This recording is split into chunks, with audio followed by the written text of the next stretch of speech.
I've been living in Australia for the past 4 years, and last year I made a video on some of the pros and cons that I've experienced as a British person who moved here. And as it's a year on, I thought it would be good to do another update on that. So in this video, I'm going to talk about some of the good things, some of the bad things. Some are going to be more deeper, and some are just going to be little differences that I've noticed. And one of the first things you'll hear people say about Australia is how expensive it is. And they are kind of right, but it's a little bit more nuanced than that. But one thing that's important, worth knowing, is that in Australia, you can actually do a lot of things for free or for pretty much cheap, because there's like an abundance of nature, beaches, hiking you can do. You pretty much only got to pay for the food you're going to eat that day and you travel to get to that place. Last weekend, we went to a beach, we drove there, it took like 35 minutes. Had spent like 3 or 4 hours just watching surfers. It was too cold for me to get in, but just like sat on the side watching surfers, had a coffee. Really nice day. It cost probably $10 for the parking. Maybe $10 for coffee, and we had a great day. Whereas in the UK, obviously you can do outdoor things in the UK as well, but you're more likely to go and spend money to go somewhere because the weather's bad. So you might have to spend money to go to the cinema or bowling and eating out, and it kind of adds up more. So pound for dollar, it's cheaper. In the UK, I would actually say there's a lot more to do here for free. And still, one of my favourite things about living in Australia, and specifically Sydney, is how multicultural it is. So just from where I live, I can go to probably 7 different types of restaurants, like Chinese, Korean, Italian, Mongolian, all within a few minutes walk of here. This really was obvious in the World Cup, because during the World Cup, no matter what team were playing, you'd see like a bunch of fans from there in the city, like watching it out in the pubs, which was really good. I think it really adds to the city of Sydney that there's people from all over the world that contribute their culture to this city, and it just creates a place that feels like it's forever changing, but in a good way, and there's kind of space for everyone. And this next point is for British people. It's not much of a culture shock here, as you would imagine. There's moving to Australia, if you move somewhere 20 hours away from where you live, you'd expect it to be a totally different culture.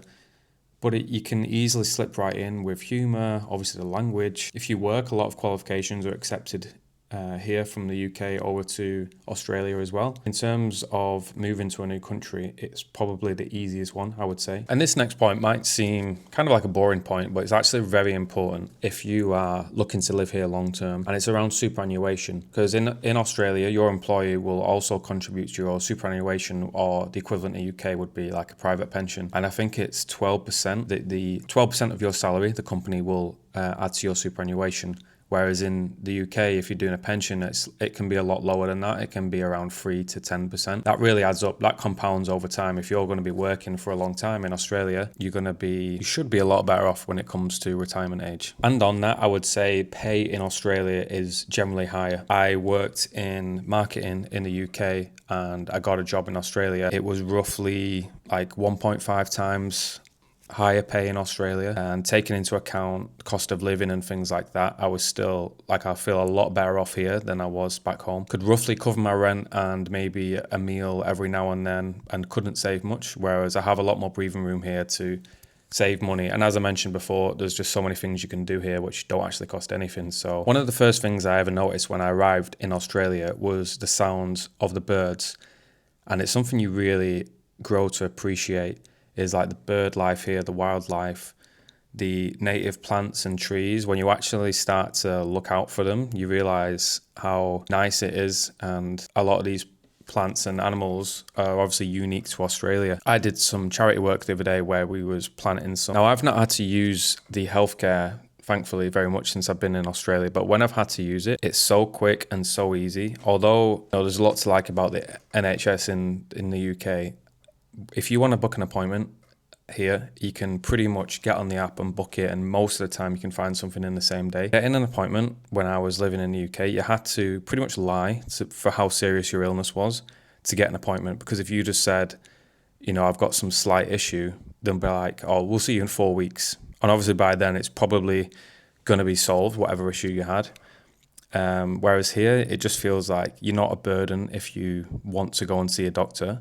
And you can pretty much find someone straight away, which is great. And obviously as you get older, that's even more important. This is a quick one just on the weather, because yes, the weather is incredible.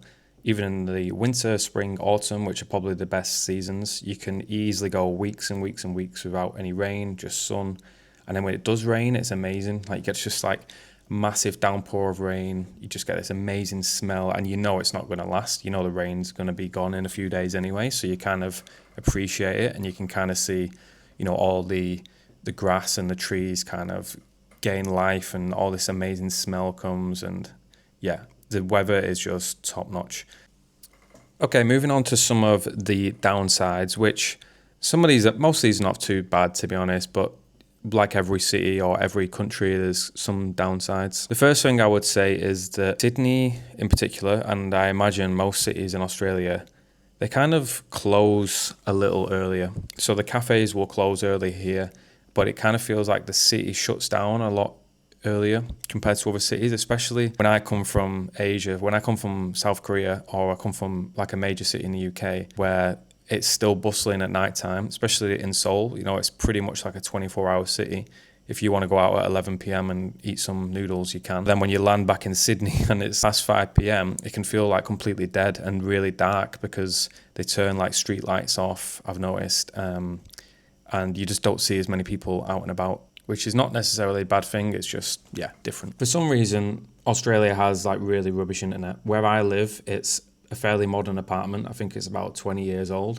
And when I moved in here, they said basically they can't get like super fast broadband because of, I don't actually know why. Like there's probably 30 apartments around here, all modern. People are paying like millions of dollars for them, and they can't get access to fast internet for some reason. Another little thing is that in the summertime, there's loads of cockroaches around.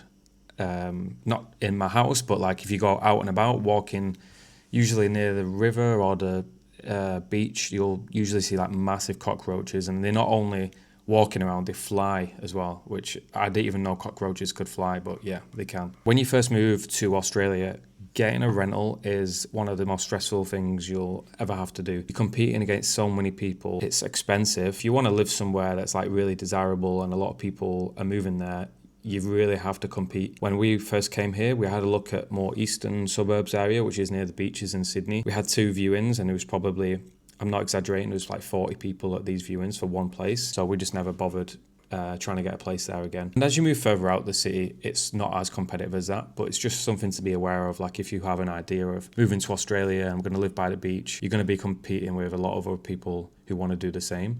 And you can get into like bidding wars. It's just, really frustrating experience. But once you actually get in somewhere, then it's not too bad. Something that's overlooked is that when you move to Australia, obviously you need a visa. You're going to have some kind of visa, unless you're lucky enough to go straight to being a citizenship or permanent resident. Most people will have a visa, which means you're restricted in some things, like you can't move job, you can't vote, you don't get access to Medicare. If you, for example, had a kid, you don't get access to any financial support for years. So it's just little things like that you have to think about if you want to live here long term. It can become like an overhanging thing constantly, like you're not secure yet until you've got your permanent residency or citizenship. It kind of feels like it could be taken away from you at any time. Until you're in that situation, you don't really realize how stressful that is and kind of zapping of your energy that is when you just kind of want the stability of being able to stay somewhere, and you don't get that for years. I still don't have that. I've been there 4 years. I'm still waiting for my permanent residence. And with that, the cost of buying a property, especially in Sydney, is just very high. And it's just something you have to think about. Like if you